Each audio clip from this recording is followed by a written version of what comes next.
The room was silent, except for the soft rhythm of the ventilator. Kang Soo Hyun lay in the center of a king-sized bed that cost more than Vivian's salary. His body was still.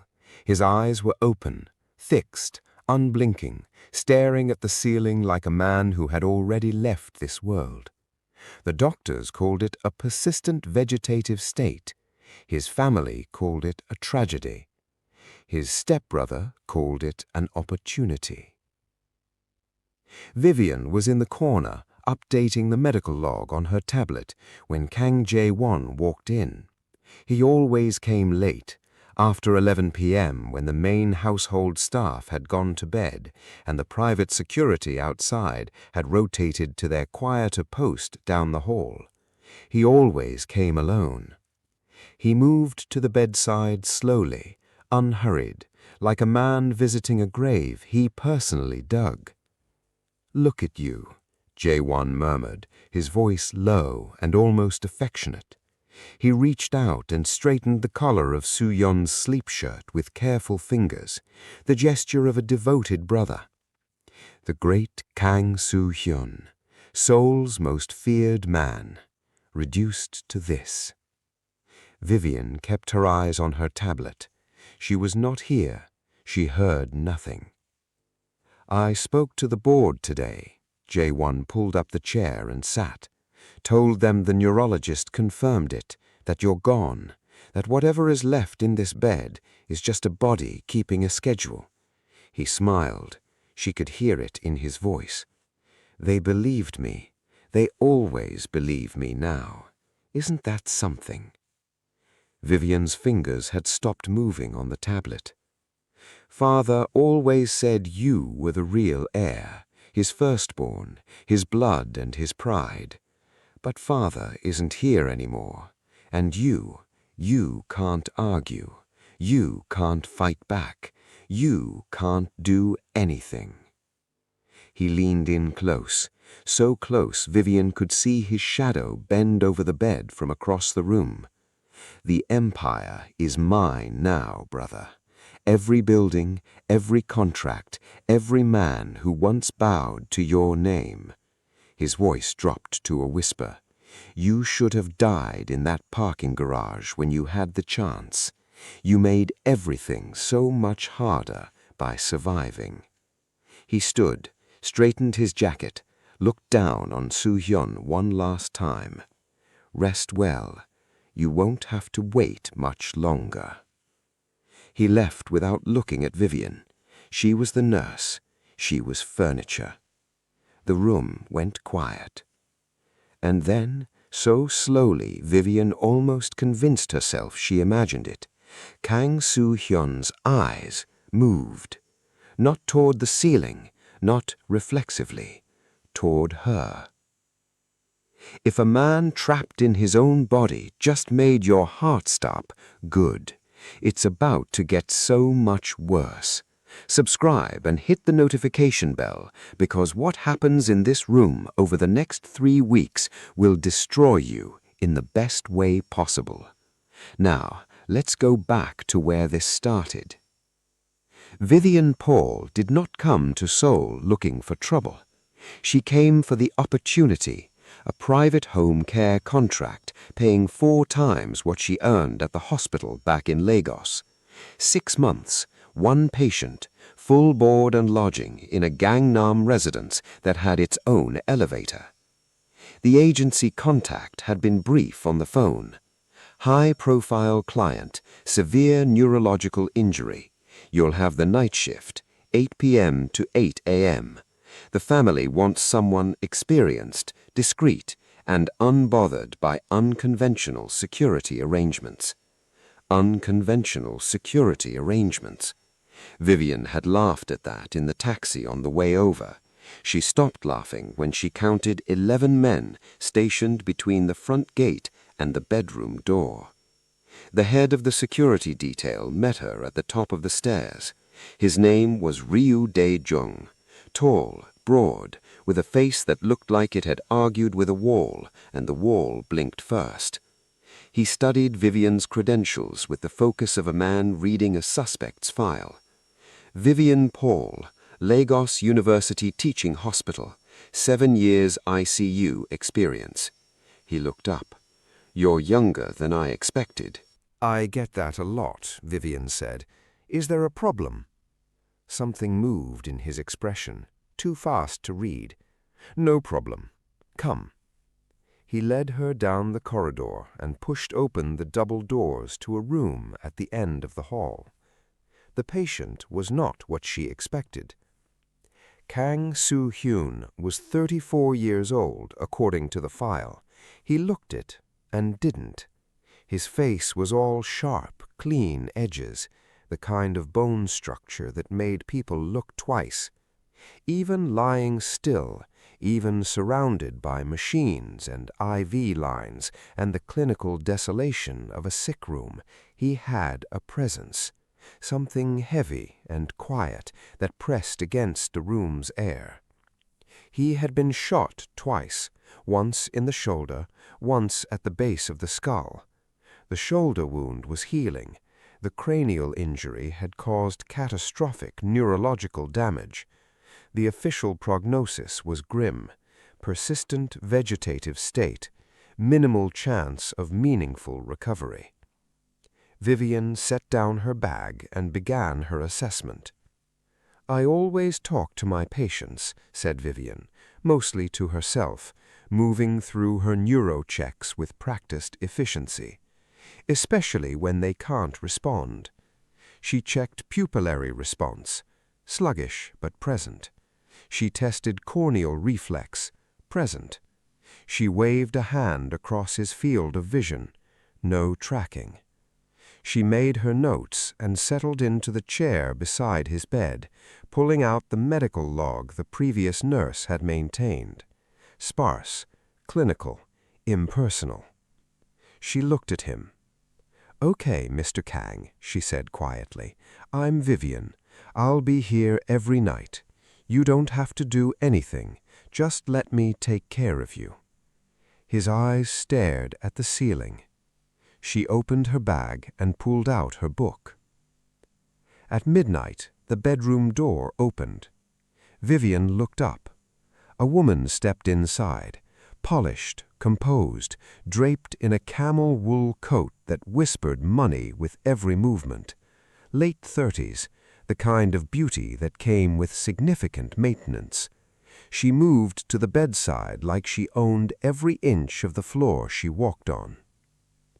I'm Song Ara, she said, without looking at Vivian, his fiancée. I'm the night nurse, said Vivian. I'll need to stay in the room while you visit, patient monitoring. Song Ara's eyes slid to her briefly, a small, dismissive smile. Of course. She sat beside Soo Hyun and took his hand. Her performance was flawless, the grief in her face, the way she stroked his knuckles, the soft exhale that carried the weight of love and suffering. I miss you, she whispered. Come back to me. Vivian watched from the corner. Something felt off. She could not name it, not yet, just a wrongness, like a note played slightly flat in an otherwise perfect melody. Then, barely audible, directed at the bed, not at Vivian, Song Ara murmured something else. The lawyers confirmed it today. The power of attorney filing goes through next week, and then, my love, we can finally let you rest. Vivian's pen stopped moving. Song Ara kissed Soo Hyun's forehead and stood. Thank you for sitting with him, she said to Vivian warmly. He's lucky to have such dedicated care. She left in a cloud of expensive perfume. Vivian sat very still for a long moment. Then she walked to the bed and looked down at Soo Hyun carefully. His eyes had moved. Vivian did not sleep when she got home the next morning. She sat at her small desk in the staff room and pulled up every neurological resource she could access: research papers, case studies, clinical documentation on traumatic brain injury presentations that mimicked vegetative states. Locked-in syndrome. She had read about it in her training, rarely encountered it. Patients fully conscious, fully cognitive, completely unable to move, except, in most cases, for controlled eye movements. Misdiagnosed constantly. Patients trapped for weeks, sometimes months, before anyone thought to look for the signs. If Kang Soo Hyun was locked in, he had heard everything. Jae-won's whispered ambitions, Song Ara's quiet plans, every conversation, every medical discussion, every moment of his own powerlessness laid bare in front of him, while the world moved around him as though he were already gone. Vivian returned that evening with a notebook and a decision. She sat beside his bed, looked directly into his eyes. "I need to try something," she said, "and I need you to know that I'm not trying to upset you or give you false hope. I just need to know if you're in there." She paused. "Look up if you can hear me." The silence stretched. Then his eyes moved, slow, deliberate, unmistakable, upward. Vivian's breath left her body. "Look down." Down. "Look toward the window." His eyes tracked left. "Oh my God," she whispered. "You're there. You're completely there." She pressed both hands flat on her thighs to stop them shaking. She needed to be steady. She needed to be the calm person in this room. "Okay." She opened her notebook. "One look up for yes, one look down for no. Can you do that?" Up. "Are you in pain?" Down. "Can you feel your body at all?" Down. "Can you hear everything that happens in this room?" Up. Immediate. Vivian closed her eyes for just a second. "How long have you been aware? Since you woke up from the medically induced state they kept you in for the first week?" Up. 9 days. He had been fully conscious and trapped for 9 days. "I'm so sorry," she said quietly. "I'm so sorry no one caught this sooner." She met his eyes directly. "But I see you. I'm not going anywhere, and I promise I am going to help you." Something shifted in his face, barely perceptible, a microscopic softening around his eyes. She saw it.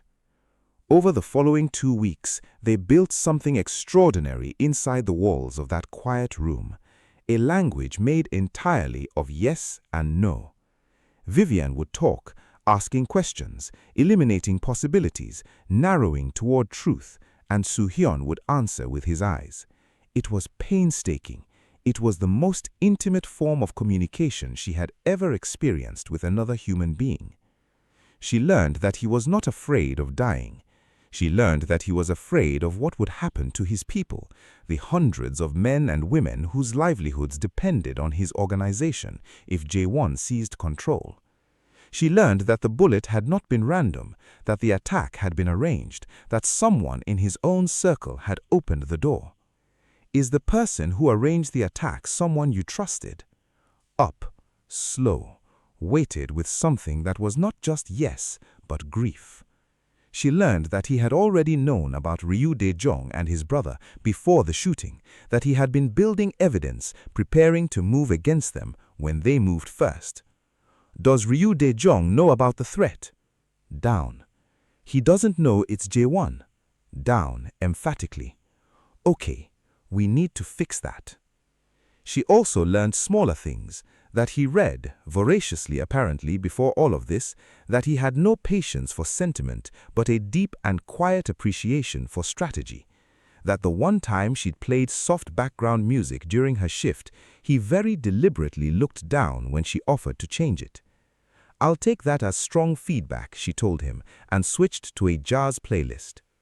Up, satisfied. "You have opinions about music for someone who hasn't moved in 2 weeks," she said. The muscles around his eyes shifted in a way she had learned to read as something close to amusement. She found herself talking to him about her life in a way she hadn't talked to anyone in years, about her mother in Enugu who called every Sunday and asked when she was coming home, about the hospital in Lagos where she'd trained, the patients she still thought about, the ones she hadn't been able to help and carried anyway. "I became a nurse because I believe every person deserves to be seen," she told him one night at 3 a.m., sitting close enough that she could speak quietly without the baby monitor near the door picking up her words. She paused. "I don't know what you've done. I know what you are or what people say you are, but in this room, you're just a person who's trapped and scared and hasn't stopped fighting even though you can't move a single muscle." She looked at him steadily. "That tells me everything I need to know about you." His eyes held hers for a long moment. Then, very deliberately, he looked down at her hand resting on the bed rail and back to her face. Vivian moved her hand slowly until it rested over his. "I know you can't feel that," she said, "but I need you to know someone is here." The monitor beside the bed registered a slight elevation in his heart rate. On the 18th night, Song Ara returned. Vivian retreated to her corner workstation, as always. She watched in the reflection of the darkened window. Song Ara sat close. Her voice was barely above a breath. "The neurologist J1 hired is coming Friday," she said, smoothing the blanket over Soo Hyun's legs. "He's going to document a full assessment, confirming vegetative state. After that, the power of attorney goes through. Your brother becomes your legal decision-maker." A pause. "He says he'll make it peaceful, no suffering. He's quite humane about these things, really." She stood, pressed a kiss to his temple. "You would have hated growing old anyway," she said, and left. Vivian was at the bedside before the door had fully closed. "Did you give anyone power of attorney? Anyone legally authorized to make medical decisions for you?" Down. "Who holds that authority right now?" His eyes moved toward the door. "Ryu Dae-jung. Does Dae-jung know what Jae-won is planning?" Down. "Okay." Vivian's voice was very steady. "I'm going to talk to him, tonight, before Friday." Up. But then a series of rapid movements, down, down, down, urgent, frantic. She decoded it slowly. Not carelessly, not in a way Jae-won can intercept. "I'll be careful," she said. "I promise." She caught Ryu Dae-jung at the end of his patrol at 4 a.m., in the small kitchen at the end of the east corridor, alone, pouring coffee with the exhausted precision of a man running on discipline and nothing else. "I need to tell you something," Vivian said quietly, closing the door behind her, "and I need you to hear all of it before you react." He turned, read her face, set the coffee down. "Talk," he said. She talked. When she finished, Dae-jung was silent for a very long time. "He's aware," he said, not a question. "Soo Hyun is fully conscious?" "Yes." "For how long?" "Over 2 weeks." Something moved across his face, something she recognized as the specific grief of a man who had been sitting outside a door for weeks, not knowing that his closest person was awake and alone on the other side. "Can I see him?" His voice had gone rough. "Yes," Vivian said, "that's exactly what needs to happen." The three of them built their plan over the next 2 nights. It was painstaking work, every decision filtered through Soo Hyun's yes and no system, Vivian translating, Dae-jung receiving. But it was efficient because Soo Hyun was still, beneath the paralysis, the most strategically precise person Vivian had ever encountered. Is the hired neurologist compromised or just ignorant of what he's being used for? Down. He knows. Is there someone inside the household staff feeding information to Jae-won? Up. Is it the day nurse? Up. Confirmed. Dae-jung's expression went flat and lethal in the way Vivian was beginning to understand meant he was making very quiet, very permanent decisions. She laid a hand on his arm. "Nothing that comes back here," she said. He looked at her, then at Soo Hyun. "Her word," Dae-jung said, "is apparently the law now." Soo Hyun's eyes moved up. "Yes." Dae-jung almost smiled. The attempt came on Thursday, one night before the neurologist was scheduled to arrive. Vivian was changing Soo Hyun's IV line at 1 a.m. when the door opened and a woman entered in medical scrubs carrying a sealed tray. Pharmacy delivery, an updated pain management protocol authorized by the attending. Vivian straightened. "He isn't on active pain medication, and all pharmaceutical deliveries come through the day shift." The woman's smile didn't move. "It's a new order. Dr. Choi authorized it this evening." "Dr. Choi is not his attending physician. I would have received notification of any protocol change." She took one step toward the door and spoke the word that was Dae-jung's signal. "Dae-jung." The door came open. What happened next took approximately 11 seconds. The syringe was recovered. The woman, not medical staff at all, was removed from the premises and delivered somewhere Vivian chose not to ask about.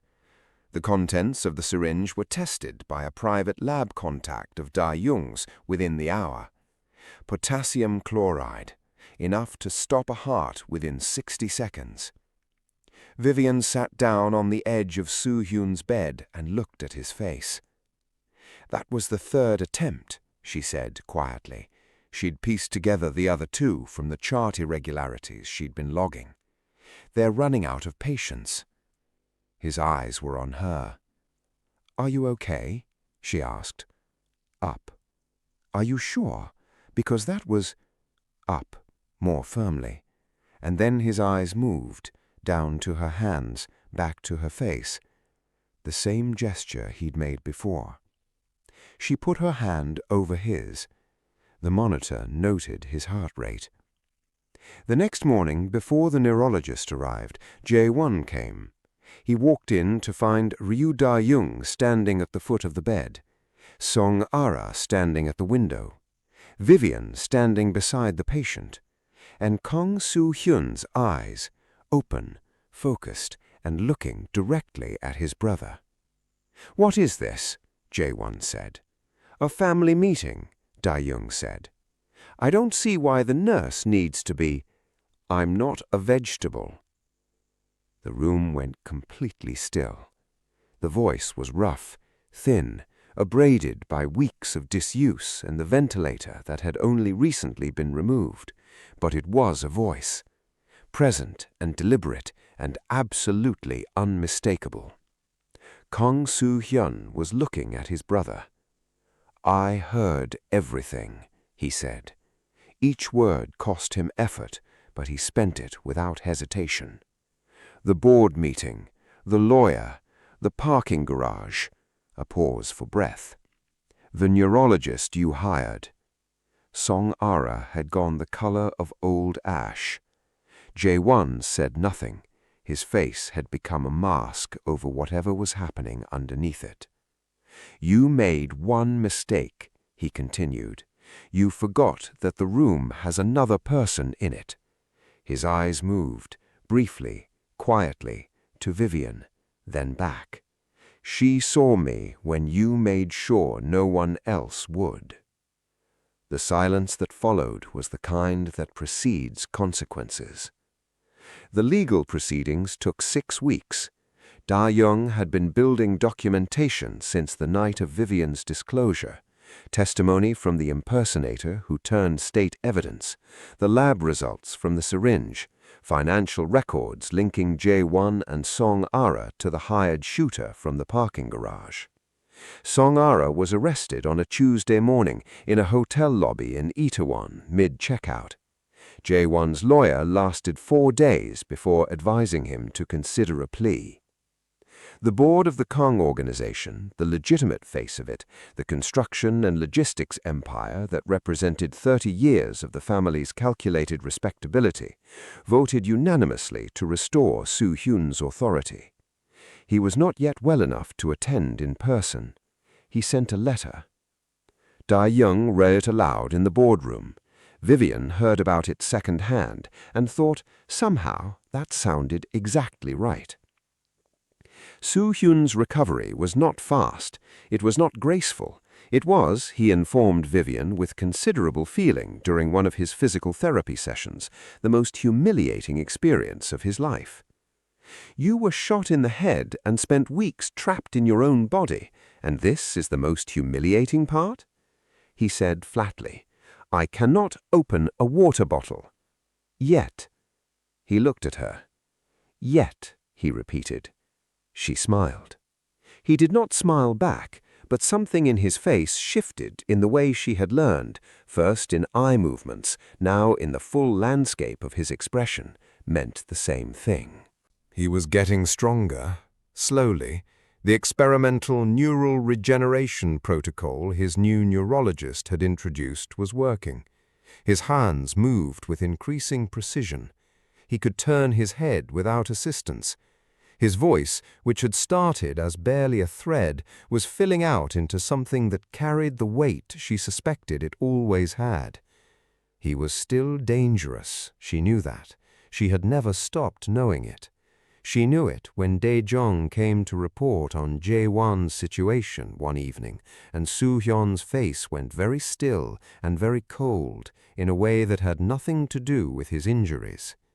She knew it when she overheard the quiet calls he made once his hands were strong enough to hold a phone, conversations conducted in Korean in a voice that carried a specific kind of authority that made the men on the other end speak differently. She knew it in the way people looked at him even now, even diminished, even in a sick room, like they were standing near something powerful enough to burn. I know what you're thinking, he said one evening. She had been quiet for too long. Do you? That this is not a simple situation. It's not a simple situation, she agreed. He was quiet for a moment. I won't ask you to pretend I'm not what I am, he said. I've never pretended. He looked at her directly, the same directness he had when his only tools were his eyes. But I can tell you what's true. You are the only person who has ever known me at my most powerless and chosen to stay. Vivian said nothing. I trust you, he said, completely. That has never happened before. Soo Hyun, I'm not asking you for anything, he said. I'm telling you something. There's a difference. She looked at him for a long time. I'm your nurse, she finally said. You were my nurse. My contract with the agency ended 3 days ago. What? I had Dae-jong renew it differently. A pause. You're now employed directly by me as my recovery coordinator, non-medical, separate category entirely. You reorganized my employment status without telling me? I'm telling you now. That's... She stopped. You are the most efficient, manipulative, also accurate. She stood up and moved to the window, looking out at the Seoul skyline, because she needed a moment that wasn't his face and the complete certainty in it. What happens when you're fully recovered?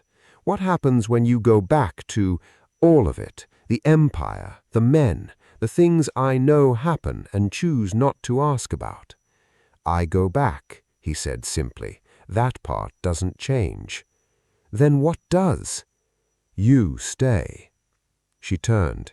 He was watching her with the same focus he had in those early nights when a single eye movement carried everything he couldn't say. He hadn't lost that capacity, the ability to communicate volumes with very little. I have been running something built on power and fear for 12 years, he said quietly. It has cost me things I didn't know I was paying until they were gone.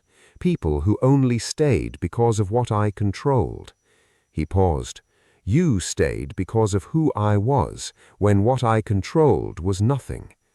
She crossed her arms. Soo Hyun, come here, he said. You can't give me orders. I'm asking, please. She walked back to him slowly and sat on the edge of the bed, entirely against every professional instinct she had left, which were becoming fewer by the week. He raised his hand, still not fully steady, still carrying the tremor of a nervous system rebuilding itself, and touched her face.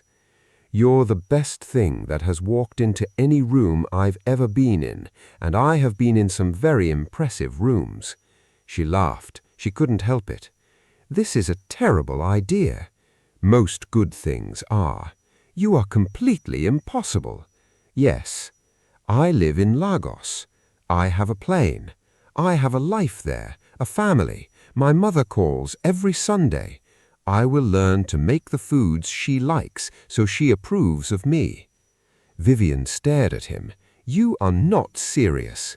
"I am completely serious. I am always serious. Ask Dae-jong." She looked at his face, this man who had survived an assassination, a conspiracy, weeks of conscious paralysis, and the slow war of rebuilding his own body, and saw something she had seen in his eyes the very first night she had tested him. Absolute trust, placed in her, deliberately, without reservation. "I need you to understand something," she said carefully. "I don't fit into your world quietly. I have opinions. I will tell you when you're wrong. I will not be decorative."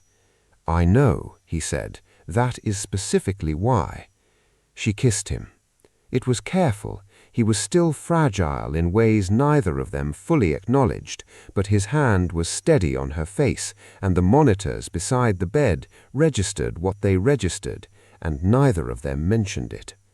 "Your blood pressure," she said when she pulled back. "Irrelevant." "It is extremely relevant. I'm a medical professional."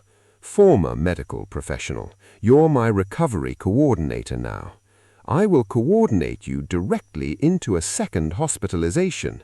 "Vivian." "What?" "Stop talking." She raised an eyebrow, but she was smiling. The restaurant had no sign outside. It didn't need one. Vivian wore the dress Soo Hyun had sent to her apartment, something dark and simple that had clearly been chosen by someone who paid attention to details other people missed. She had worn her hair pulled back, the way she always did, and the single gold earrings her mother had given her the day she passed her nursing boards. "Your mother called me," Soo Hyun said across the table. Vivian set down her glass. "My mother called you?" "Last week. She wanted to know my intentions." He considered this. "She also wanted to know if I attended church.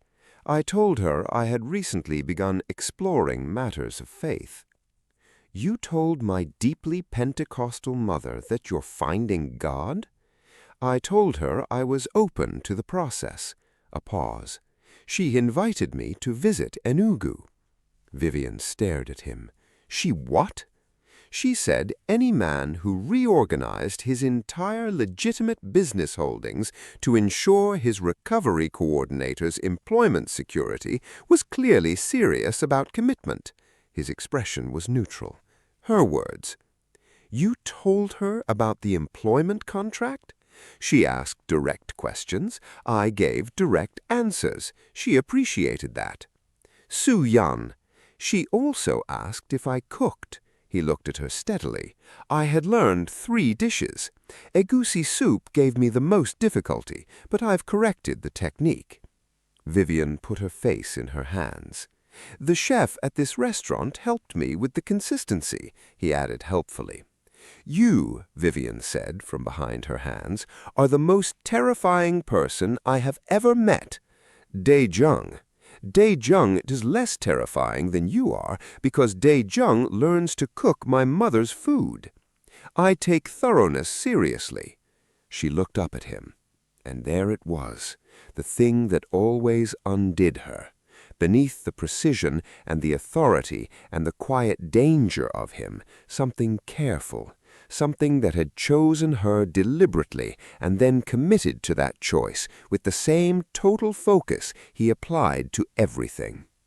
"I love you," he said, simply, no preamble. It was the third time he had said it. He said it the way he said everything that mattered, once, clearly, without decoration. "I know," she said. His eyes narrowed slightly. "I love you too," she said, obviously. "I would not be learning to order egusi soup ingredients in Korean if I didn't." Something shifted in his face. The closest he came to delight, a controlled, private version of it that she suspected very few people in the world had ever seen. "What happened with J1?" she asked. She had been careful about asking, but she needed to know. Soo Hyun's expression settled. He relocated, comfortably, in a city that is not Seoul, with an understanding that Seoul is no longer available to him. "He's alive?" "He's alive." A pause. "You asked me early on to be careful about what I chose. I remembered." She reached across the table and put her hand on his. He turned his hand and held hers. "I have a proposition," he said. "Another employment contract reorganization? A different kind of contract." She looked at him. His other hand moved to his jacket pocket. "Soo Hyun, I told you once that every person deserves to be seen." His voice was very quiet. "You saw me when I had nothing, when I was powerless and trapped and hidden. You saw me, and you chose to stay." He set a small box on the table between them.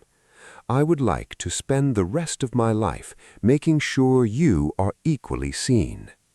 Vivian looked at the box, then at him. "That is the most calculated romantic gesture I have ever witnessed. Is it working?" A long pause. "Open the box," she said. He did, and the monitors that were no longer beside his bed would, she thought, noted something significant. The ring inside was not what she expected.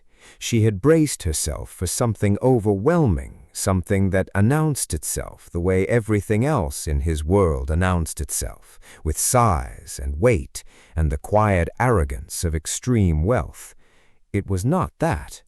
It was a single stone, deep, dark, the color of the Seoul sky at 3 a.m. when she used to sit beside his bed and talk to a man who could only answer with his eyes. Set simply, precisely, the way he did everything that mattered. "It is the color of the sky," he said quietly, "at the hour you found me." Vivian's throat closed. She had not cried when she discovered he was conscious and trapped. She had not cried when the fake nurse appeared with the syringe. She had not cried when he finally spoke his first words in that room full of people who had underestimated both of them. She cried now, quietly, the way she did everything, with complete control that had suddenly run out. "That is not fair," she said. "No," he agreed. He picked up the ring carefully. His hands were steady now, fully recovered, no tremor remaining. The hands of a man who had rebuilt himself from nothing, one agonizing exercise at a time. "Is that a yes?" She looked at him. This impossible, dangerous, precise, terrifying man who had learned to make egusi soup and called her mother and sat in a Pentecostal church in Enugu and endured it all with complete seriousness because he had decided she was worth the effort. This man who had been trapped in silence and chosen her as his witness. This man who, when he finally had his voice back, used it to say, "She saw me." "That is a yes," Vivian said. He slid the ring onto her finger without ceremony, no grand gesture, no dramatic pause, just the quiet efficiency of a man completing something he had already decided. Then he looked at her across the table, the candlelight between them, the city behind the frosted glass, 6 months of survival and silence and slow-built trust sitting in the air like something you could touch. "I should tell you something," he said. "What?" "The night you tested me, the first time you asked me to look up." He paused. "I had already decided before you asked. I had already decided that if one person in that room was paying attention, I would choose them, whatever it cost." Vivian stared at him. "You chose me before I even knew you were conscious?" "You chose me," he said simply, "the moment you said every person deserves to be seen, and then kept talking to me as though I was one." The candle between them flickered once.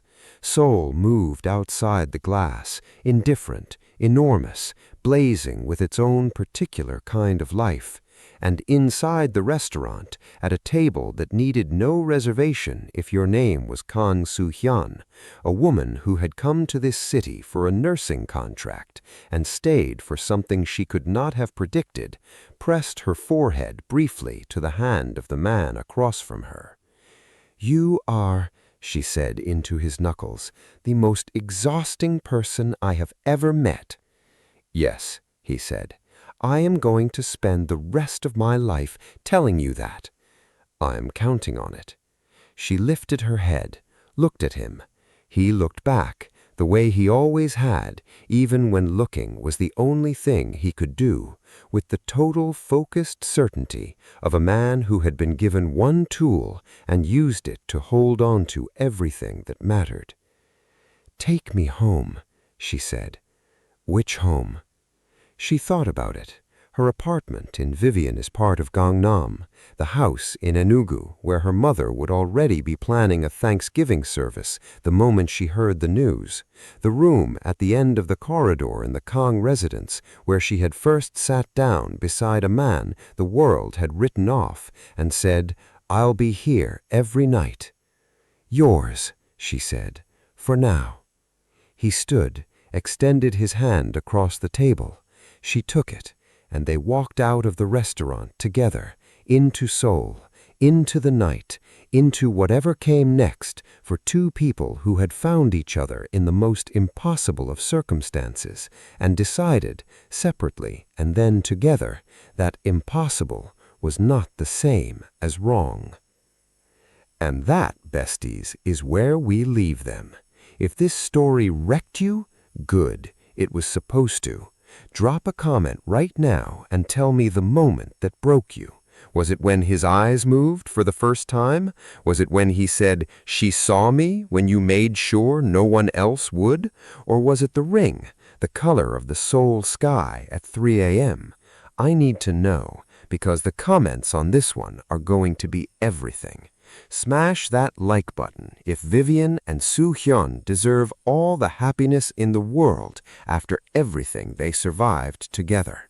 And if you are not subscribed yet, what are you doing? New dark romance stories drop every Thursday and Sunday at 5:30 p.m. WAT. Turn on your notifications so you never miss a single one. Tell me where you are watching from. Tell me what time it is in your country. And tell me, would you have stayed? Would you have fought for him the way Vivian did, not knowing how it would end, not knowing if he would ever wake up, just knowing that he was there and nobody else was looking? I think you would. I think that's exactly why you are here. Thank you for watching all the way to the end. You are the reason these stories exist. Stay romantic, stay safe, and remember, love finds you in the most unexpected rooms. Sometimes all it takes is one person willing to look. I will see you in the next story.